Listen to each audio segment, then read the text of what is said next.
Mr. Co-President Nigel Farage, Freedom and Democracy. Well, good morning, Mr Van Rompuy. You've been in office for 1 year, and in that time the whole edifice is beginning to crumble. There's chaos. The money's running out. I should thank you. You should perhaps be the pin-up boy of the Eurosceptic movement. But just look around this chamber this morning. Just look at these faces. Look at the fear. Look at the anger. Poor old Barroso here looks like he's seen a ghost. You know, they're beginning to understand that the game is up. And yet, in their desperation to preserve their dream, they want to remove any remaining traces of democracy from the system. And it's pretty clear that none of you have learned anything.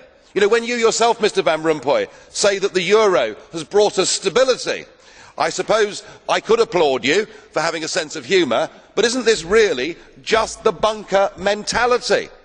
You know, your fanaticism is out in the open. You talked about the fact that it was a lie to believe that the nation state could exist in a 21st century globalised world. Well, that may be true in the case of Belgium, who haven't had a government for 6 months, but for the rest of us, right across every member state in this union, and perhaps this is why we see the fear in the faces, increasingly people are saying, we don't want that flag, we don't want the anthem, we don't want this political class, we want the whole thing consigned to the dustbin of history.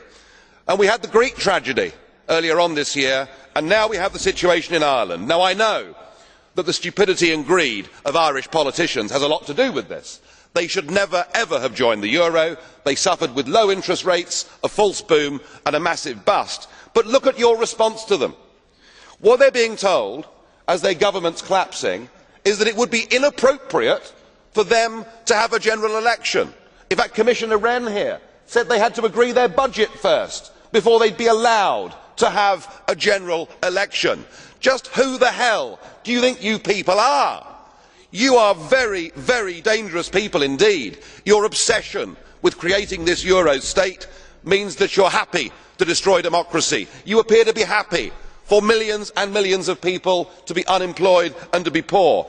Untold millions must suffer so that your euro dream can continue. Well, it won't work, because it's Portugal next. With their debt levels of 325% of GDP, they're the next ones on the list, and after that I suspect it will be Spain. And the bailout for Spain would be 7 times the size of Ireland, and at that moment all of the bailout money has gone. There won't be any more. But it's even more serious than economics, because if you rob people of their identity, if you rob them of their democracy, then all they are left with is nationalism and violence. I can only hope and pray that the euro project is destroyed by the markets before that really happens. Thank you. The next speaker, Madame.